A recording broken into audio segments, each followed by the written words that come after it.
Kerajaan Angin, Wilayah Tenggara. Dengan satu tangan Di memutar-mutar tombak emasnya, seperti seseorang sedang melakukan atraksi.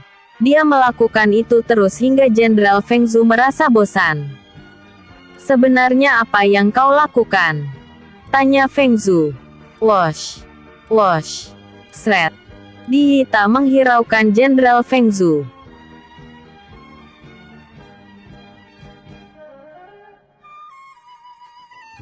Dia terus memutar tombaknya. Semakin lama dia memutarnya semakin kencang. Hanya dengan menggunakan tangan kanannya. Setelah cukup lama tombaknya mulai bersinar. Lalu dia berhenti memutar tombaknya. Dan memegangnya erat dengan tangan kanan. Dia melempar tombaknya ke darah. Melewati tembok perbatasan Kerajaan Angin. Awalnya Feng Zhu pikir, Di menyiapkan serangan untuknya. Ketika melihatnya melempar tombak menuju ke dalam gerbang, Feng Zhu yang lengah karena memperhatikan tombak emas itu, tak sadar kalau Di sudah tepat di belakangnya. Tanpa basa-basi Di menebas tubuh Jenderal Feng Zhu hingga menjadi dua hanya dengan menggunakan tangan kosong. Wosh! Sreak! Tombak emas dilempar jauh ke atas langit dengan kecepatan tinggi. Tombak itu dilempar ke dalam gerbang perbatasan. Tapi lemparannya sangat kencang hingga membuatnya melayang jauh di udara, hingga tak bisa dilihat dengan mata telanjang. Wosh! Ketika tombak emas itu cukup tinggi, tombak emas itu mulai jatuh ke bawah dengan kecepatan tinggi. Tombak itu berubah hingga menjadi ratusan ribu tombak emas yang meluncur menghujani wilayah dalam tembok perbatasan Kerajaan Angin. Istana Kerajaan Angin. Wosh! Shat shat shat. Ratusan ribu tombak emas dari Di menghujani istana. Ternyata tujuan dia adalah istana, yaitu untuk membunuh Huang Li yang memiliki relik pengendali pikiran. Wosh! Duar! Duar! Duar! Brak! Dalam sekejap seluruh bangunan di istana berubah menjadi reruntuhan. Ketika serangan itu berhenti, asap yang menutupi reruntuhan istana mulai menghilang.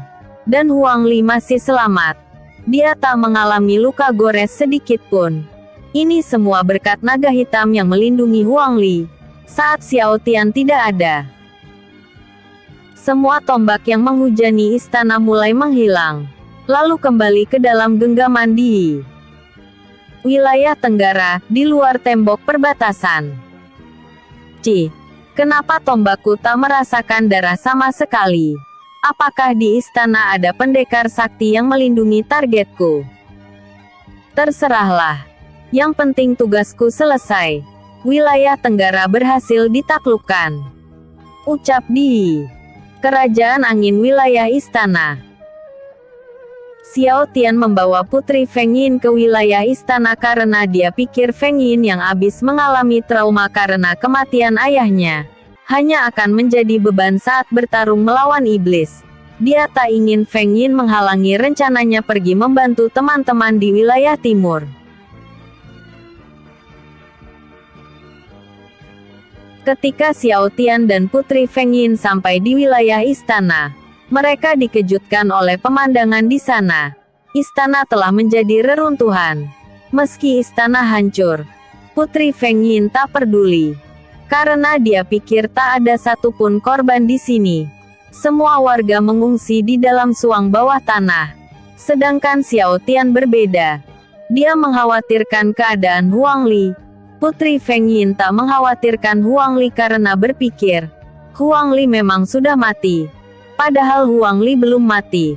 Tetapi jiwanya telah disegel oleh Raja Iblis Dianzeng. Xiao Tian berlari menuju reruntuhan istana. Dia akhirnya bernapas lega. Karena melihat Huang Li baik-baik saja.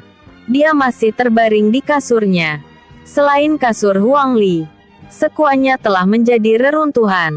Alasan kasur Huang tak hancur yaitu karena si naga hitam berubah menjadi raksasa untuk melindungi Huang Li dari jatuhnya reruntuhan istana. Putri Feng Yin yang tak pernah melihat naga sebesar itu, mulai ketakutan. Dia pikir naga hitam raksasa adalah dalang dari semua kekacauan. Kenapa bisa ada naga di sini? Xiao Tian, ayo kita pergi. Aku sepertinya tahu naga jenis apa itu. Ku dengar naga hitam raksasa adalah naga legenda penguasa lembah naga. Aku tak tahu kenapa naga langka seperti ini berada di wilayah istana. Kita harus pergi sebelum dia melihat kita. Ucap Feng Yin dengan wajah panik sambil menarik tangan Xiao Tian. Oh tidak! Teriak Xiao Tian memanggil naganya. Mendengar Xiao Tian berteriak, Feng Yin semakin gemetar ketakutan. Karena naga hitam raksasa menoleh ke arah mereka, dan mulai terbang mendekat. Aku baru saja ingin melanjutkan hidup. Kenapa aku harus mati sekarang? Pikir Feng Yin. Bruk. Ketika naga hitam raksasa mendarat tepat di hadapannya, Putri Feng Yin pingsan karena ketakutan. Naga hitam berubah menjadi kecil lalu bersikap manja kepada Xiao Tian. Maaf sudah merepotkanmu. Naga kecil, ucap Xiao Tian sambil mengelus kepala naga hitam yang melompat ke pelukannya. Giu.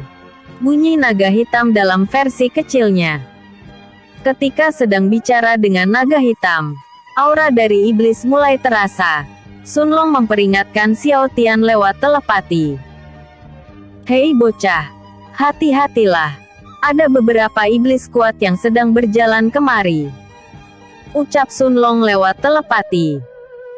Mendengar ucapan Sun Long, Xiao Tian memasukkan Putri Feng Yin ke dalam ruang hampa, lalu berlari menuju reruntuhan istana untuk memindahkan tubuh Huang Li ke dalam ruang hampa. Setelah berhasil memindahkan tubuh Putri Feng Yin dan Huang Li, Xiao Tian mendengar suara langkah kaki. Tap tap tap. Saat ia menengok, dari segala arah terlihat iblis kuat yang memiliki tubuh persis seperti manusia berjalan mendekati reruntuhan istana. Wah wah wah. Ternyata kau ya, yang mengganggu semua rencanaku. Ucap Di yang berjalan dari arah tenggara. Wow, tempat ini benar-benar jadi reruntuhan. Ucap Di yang berjalan dari arah selatan. Seperti yang diharapkan dari Jenderal Utama nomor 1. Kau selalu mulai lebih awal ya. Ucap Di San yang berjalan dari timur laut. Wah, naga hitam kecil yang lucu. Aku jadi ingin memakannya. Ucap Liu Ming yang berjalan dari arah barat daya.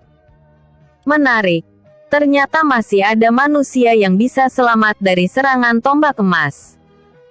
Ucap Si Hao yang berjalan dari arah utara. Sepertinya hampir semua orang sudah berkumpul ya. Tapi di mana adik Ki Hao? Ucap Wu Hao yang berjalan dari arah barat laut. Berhati-hatilah.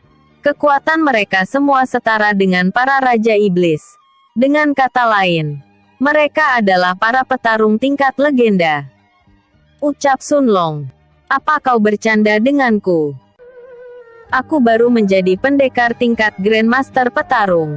Melawan petarung tingkat legenda berarti sama saja dengan bunuh diri. Dan mereka kini ada 6.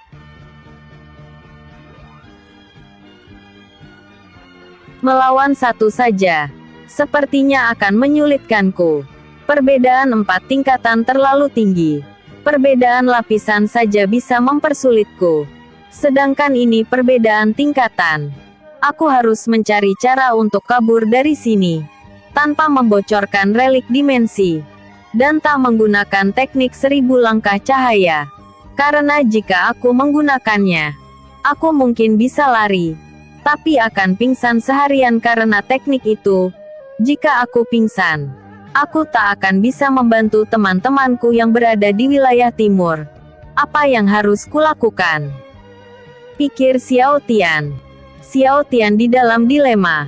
Dia harus mencari cara agar bisa kabur dari kepungan 6 jenderal utama. Sebenarnya dia bisa membunuh salah satu dari mereka dengan memakai api biru. Karena teknik bola api biru yang telah dia pelajari.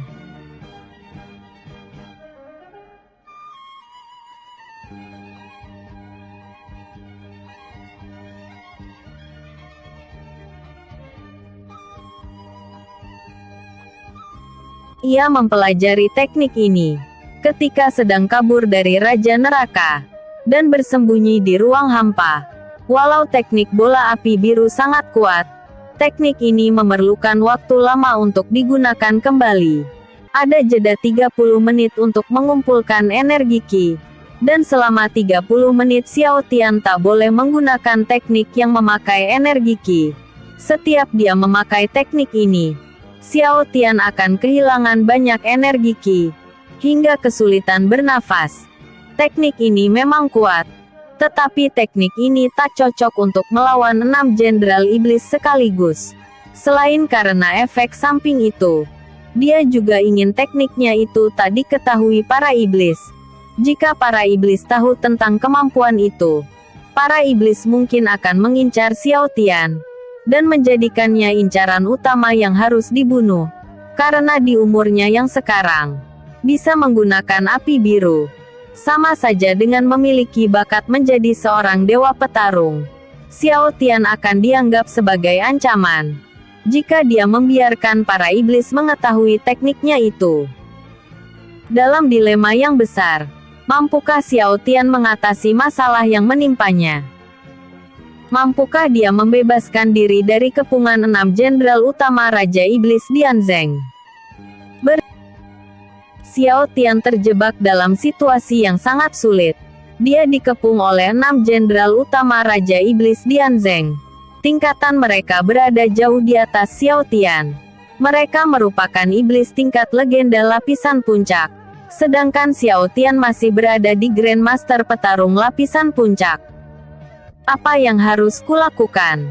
Pikir Xiao Tian sambil mengerutkan dahinya. Aku hanya ditemani naga hitam. Mereka ada berenam. Apa di antara mereka ada yang bisa terbang? Pikir Xiao Tian. Giu. Ucap naga hitam dalam versi mininya.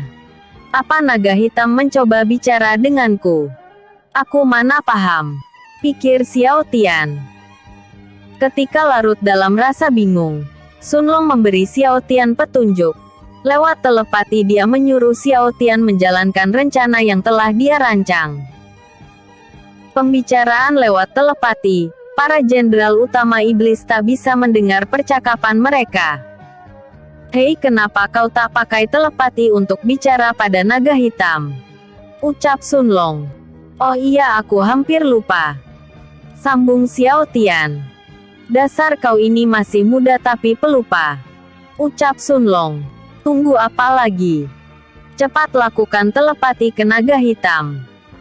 Ucap Sun Long dengan kesal karena Xiao Tian tak kunjung melakukan sarannya. Begini maksudku. Kau kan bisa merasukiku dan meningkatkan kekuatanku dalam sekejap. Bisakah kau merasukiku sekarang? Daripada bicara dengan naga hitam, lebih baik aku meminta bantuanmu. Jelas Xiao Tian. Ucapanmu memang masuk akal. Tapi sejak aku memberikan kemampuan untuk mendeteksi hawa iblis sebelum waktunya, aku jadi terpaksa kehilangan banyak energi. Energiku yang sekarang tak cukup untuk menolongmu. Jawab Sun Long. Kau kan dari dulu emang tak berguna. Melawan iblis dimensi saja kau kewalahan waktu dulu. Sampai aku harus turun tangan. Iblis dimensi juga iblis tingkat legenda. Tapi iblis itu baru mencapai lapisan kelima, sedangkan lawan yang sekarang berada pada lapisan ke-10. Mereka 2 kali lipat lebih kuat kalau dibandingkan dengan lawanmu yang sebelumnya. Jadi apa kau tetap yakin? Tanya Dewa Petir. Hai, Dewa Petir, jadi kau juga masih ada dalam alam pikiranku? Tanya Xiao Tian. Kalau aku tak ada kau pasti akan dalam masalah yang lebih besar. Jawab Dewa Petir. Benar juga. Kalau begitu cepat rasuki aku. Sambung Xiao Tian. Aku tak keluar dan langsung menyapamu di dunia nyata. Bukan karena aku ingin bermalas-malasan di dalam alam pikiranmu. Tapi aku sedang mengontrol hawa iblis yang dikeluarkan Sun Long, agar tak masuk ke relik dimensi milikmu. Jelas Dewa Petir. Kenapa kau bicara begitu? Aku tak bertanya tentang alasanmu. Cepat rasuki aku karena aku dalam keadaan genting sekarang. Ucap Xiao Tian. Ya cepatlah dasar dewa tak berguna. Sambung Sun Long. Dengar ya iblis kadal. Kalau aku bisa merasuki Xiao Tian, aku sudah merasukinya sejak tadi. Keadaannya tak semudah itu. Kalau aku memilih merasuki Xiao Tian, maka aku tak bisa menahan hawa iblismu lagi. Dan hawa iblismu pasti akan meresap masuk ke relik dimensi. Sambung Dewa Petir. Memangnya kenapa? Bukankah dari dulu juga begitu? Tanya Sun Long. Apa kau lupa? Kali ini keadaannya berbeda. Di dalam ruangan yang diciptakan relik dimensi, ada seorang manusia yang memiliki kontrak dengan relik Kaisar Iblis. Ucap Dewa Petir. Kenapa aku bisa lupa soal itu? Xiao Tian lupakan bantuan dari dewa yang tak berguna.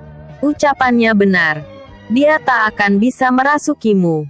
Jika dia memaksa merasukimu ketika Ratu Feng Ping masih herada dalam ruang hampa, maka aku jamin Kaisar Iblis akan bangkit. Sambung Sun Long. Kalau kau dan Dewa Petir tak bisa merasukiku, lalu apa yang harus kulakukan? Tanya Xiao Tian. Lakukan saja rencanaku. Ucap Sun Long. Sun Long menjelaskan semua rencananya lewat telepati. Xiao Tian tak punya pilihan lain selain bergantung pada rencana Sun Long. Selama ini Xiao Tian tak mendengar kejadian di sekitarnya, dan fokus bertelepati dengan Sun Long dan Dewa Petir. Di mata para jenderal utama Raja Iblis Dianzeng, Xiao Tian terlihat sedang berdiri sambil menggendong naga hitam, dan mengerutkan dahinya seperti sedang berpikir. Para jenderal utama Raja Iblis Dianzeng terus berteriak menanyakan hal yang sama, yaitu menanyakan di mana Huang Li. Awalnya mereka bertanya dengan santai. Lama-lama mereka merasa kesal karena Xiao Tian tak merespon pertanyaan mereka. Hei manusia, cepat katakan di mana kau sembunyikan wanita bernama Huang Li. Teriak Di. Sudahlah, aku lelah membuang-buang waktu. Langsung hajar saja. Ucap Dier. Dier melesat ke arah Xiao Tian mencoba menghajar tubuh Xiao Tian. Xiao Tian tak menghindari pukulan Dier. Bukannya menghindar, Xiao Tian malah melempar naga hitam kecil jauh ke atas udara. Wosh! Duak! Duar Xiao Tian menghantam reruntuhan istana. Dasar manusia bodoh. Sudah tahu nyawamu dalam keadaan terancam, masih saja peduli dengan peliharaan yang tak berguna. Ucap Dier. Debu dan asap yang muncul dari reruntuhan yang Xiao Tian hantam, membuat posisinya tak dapat dilihat Dier dan teman-temannya. Di dalam kabut itu, Xiao Tian mencoba masuk ke dalam tanah dengan mengendalikan elemen tanah. Selagi asap dan debu masih menutupi posisinya, dia pikir dia bisa kabur dengan mudah. Dier tak langsung mengecek Xiao Tian, karena dia pikir Xiao Tian pasti terluka parah karena pukulannya yang telah dia atur sedemikian rupa. Sepertinya kau beruntung. Nampaknya iblis itu masih meremehkanmu. Dengan teknik tempurung naga, kamu memang bisa menahan serangannya itu, dan tak memiliki luka sedikit pun. Tapi perlu kuingatkan, pukulannya yang tadi baru 25% dari kekuatannya. Ucap Sun Long lewat telepati. Jadi kekuatan aslinya 4 kali lipat dari yang tadi. Tanya Xiao Tian. Begitulah, jawab Sun Long. Syukurlah aku beruntung. Ucap Xiao Tian. Xiao Tian mencoba mengendalikan tanah di sekitarnya. Tapi anehnya dia tak bisa mengendalikan tanah satupun. Tapi anehnya dia tak bisa masuk menembus tanah, ataupun mengendalikan bentuk tanah.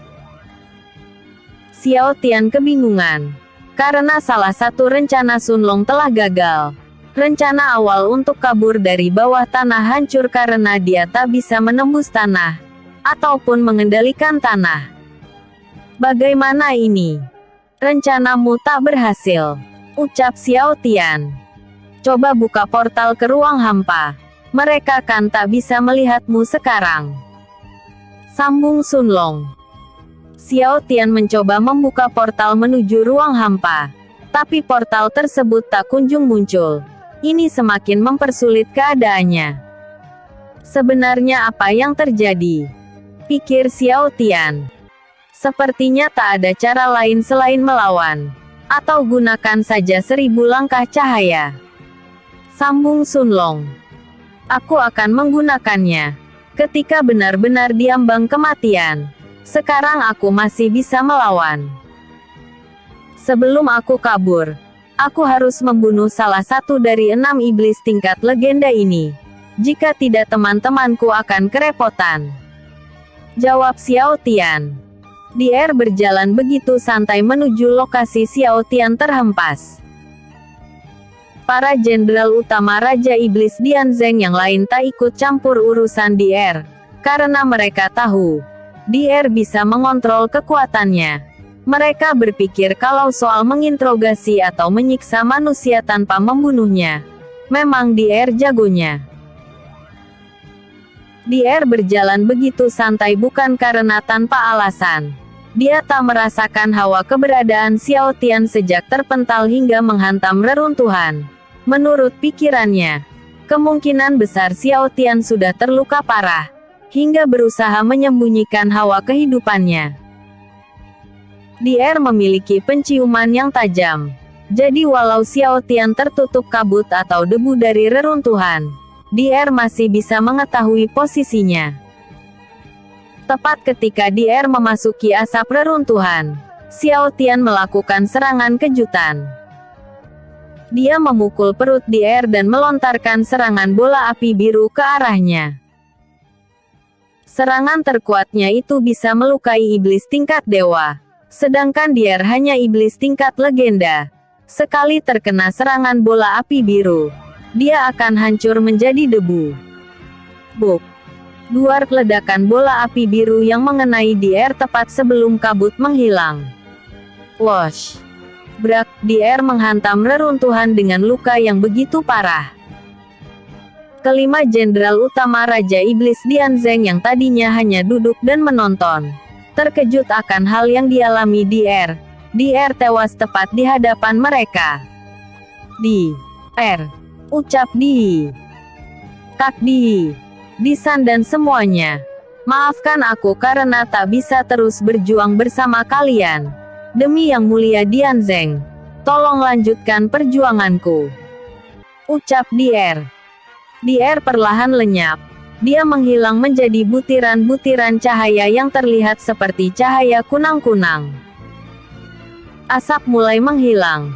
Dan posisi Xiao Tian telah terlihat. Dia sedang berdiri menatap kelima jenderal utama yang tersisa. Dengan nada sombong dia berkata, "Siapa lagi yang ingin bernasib sepertinya? Majulah." Chapter 123, Xiao Tian vs 6 Jenderal Utama Iblis Bagian 2. Xiao Tian terjebak dalam situasi yang harus melawan. Dia tak bisa kabur lewat bawah tanah atau menggunakan portal menuju ruang hampa. Alasan dia tak bisa menggunakan kekuatan relik adalah karena kemampuan dari salah satu jenderal utama Raja Iblis Dianzeng. Selain tak bisa menggunakan portal menuju ruang hampa, Xiao Tian juga tak bisa mengendalikan elemen tanah, hingga akhirnya dia tak bisa menembus tanah. Hal ini membuat situasinya semakin sulit. Lawan yang tersisa di hadapannya tinggal 5 jenderal iblis. Meski terlihat terpojok, Xiao Tian masih punya kartu as. Dia masih bisa melarikan diri dengan teknik 1000 langkah cahaya. Dengan catatan dia akan kehilangan kesadarannya selama 1 hari penuh, karena habis memakai teknik bola api biru penghancur dewa petarung. Hal yang membuat situasi semakin sulit adalah, kini Xiao Tian sedang tak memiliki kekuatan sedikit pun. Dia kehabisan banyak kekuatan Qi karena telah menggunakan teknik terkuatnya. Sedangkan teknik 1000 langkah cahaya masih bisa dia gunakan dengan menggunakan kekuatan rohnya. Xiao Tian sempat berpikir untuk melarikan diri dan menyerahkan sisanya kepada teman-temannya. Dia memiliki sedikit keraguan sebelum memutuskan melawan kelima jenderal utama Raja Iblis Dianzeng. Hal yang membuatnya ragu yaitu karena untuk sementara ini dia tak bisa menggunakan kekuatan Qi sedikit pun.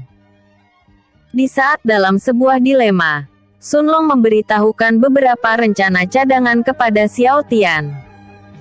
Mendengar rencana yang Sun Long beritahukan, kepercayaan dirinya kembali lagi. Dengan tekad yang kuat, Xiao Tian memancing emosi kelima orang jenderal utama Raja Iblis Dianzeng. Dia menatap kelima jenderal utama Raja Iblis Dianzeng dengan tatapan merendahkan.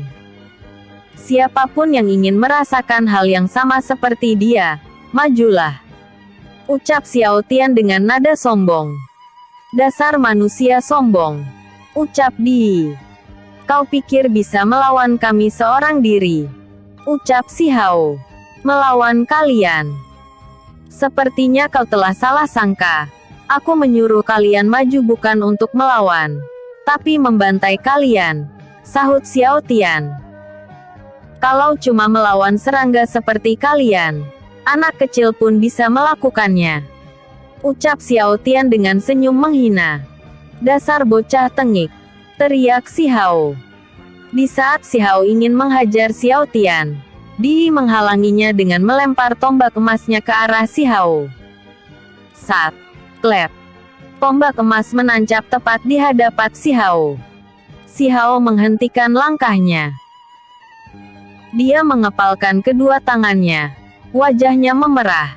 Nafasnya tak beraturan. Matanya melotot tajam. Dia menghentakkan giginya. Terlihat jelas kalau dia berusaha menahan emosinya. Meski dalam emosi yang tinggi, Si Hao tak berani melangkah maju atau membentak Di. Semua itu karena dia tahu Di jauh lebih kuat dibandingkan dirinya. Sret. Tap tombak emas yang telah dilempar dan menancap di hadapan Si Hao terbang kembali ke arah tangan kanannya, hanya dengan memusatkan Qi di telapak tangan kanannya. Baiklah, ayo kita mulai. Ucap Di dengan senyum sinisnya.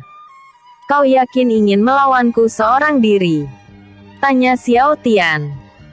Tanpa basa-basi, Di melempar tombak emasnya ke arah Xiao Tian dengan kecepatan tinggi. Wosh! Xiao Tian tiba-tiba saja bergerak begitu cepat, melampaui kecepatan serangan Di. Dia bisa menghindari serangan dari tombak emas yang terus menggandakan diri, dan melayang terus di atas udara. Di merasa kesal sekaligus terkejut, karena untuk pertama kalinya ada manusia yang bisa menghindari serangannya dengan begitu mudah.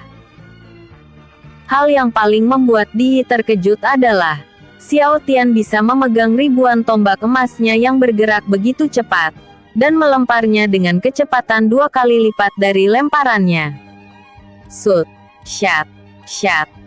Ribuan tombak emas dilempar balik ke arah Di dan keempat jenderal utama iblis yang lain. Jelep, jelep, jelep, bo. Bocah sialan. Pantas saja kau begitu sombong. Ternyata kau masih punya kekuatan sebesar ini. Ucap Si Hao yang tertusuk puluhan tombak emas di semua tubuhnya. Bruk.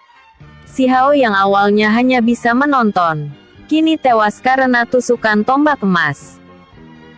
Xiao Tian tersenyum melihat targetnya berhasil dibunuh. Semua berjalan sesuai rencana Sun Long. Melihat Si Hao tewas, Di semakin kesal hingga akhirnya terjun langsung ingin menghajarnya dengan tangan kosong. Tapi tepat sebelum Di mendekati Xiao Tian, bola api biru menghantamnya dari atas udara. Duar. Di yang tak memperhatikan serangan dari udara, tak bisa menghindari serangan itu, hingga tewas menjadi debu, karena tak menghindari serangan bola api biru. Kak Di! Teriak Di San. Dari mana api itu berasal? Teriak Wu Hao. Roar. Ketika mereka memperhatikan ke atas langit, mereka melihat naga hitam raksasa sedang terbang di atas langit, sambil menyemburkan api kuning ke arah mereka. Wosh, wosh, wosh. Duar, duar, duar. Liu Ming, Wu Hao dan Disan menghindari semua serangan dari naga hitam raksasa. Mereka hampir melupakan Xiao Tian yang sedang mereka lawan, hingga akhirnya serangan Xiao Tian hampir mengenai mereka. Woshan, shat, shat, shat. Bukan hanya serangan dari naga hitam raksasa atau serangan Xiao Tian yang membuat para jenderal utama Raja Iblis Dianzeng terkejut. Mereka dibuat semakin terkejut setelah melihat Xiao Tian menguasai tombak emas. Tombak emas merupakan tombak legendaris dari suku Iblis Naga, yang hanya bisa digunakan oleh orang terpilih dari suku Iblis Naga. Semua iblis yang menyentuh tombak emas begitu lama akan mengalami kematian. Setiap iblis yang memegang tombak emas tanpa izin dari pemilik tombak tersebut akan merasakan tekanan roh yang sangat kuat, hingga akhirnya roh mereka hancur tanpa sisa. Tombak emas ini memang dirancang khusus untuk membasmi iblis. Entah untuk apa leluhur para klan iblis naga menciptakan senjata yang berbahaya bagi kaum iblis. Meski berpengaruh terhadap iblis dan tak mematikan bagi manusia, tombak ini memiliki kemampuan lain, yaitu menyegel kekuatan relik. Menyegel salah satu kekuatan elemen yang dipikirkan penggunanya. Dan keahlian lain yang membuatnya semakin merepotkan yaitu tombak emas ini bisa menggandakan diri hingga menjadi jutaan tombak.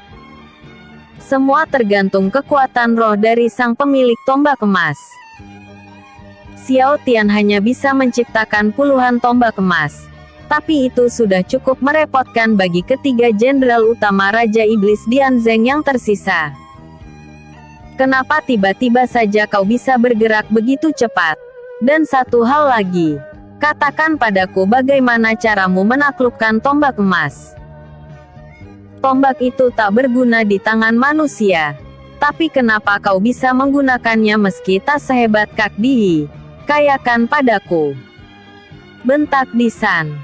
Jawabannya, rahasia. Sahut Xiao Tian. Kalau begitu, jangan salahkan aku jika aku bertindak kejam. Ucap Disan. Hei Disan, apa kau akan menggunakan teknik terlarang itu? Tanya Liu Ming. Biarkan dia mengamuk. Dia tak bisa dihentikan lagi kalau sudah menyangkut tombak kakaknya. Sambung Wu Hao. Suasana berubah menjadi mencekam.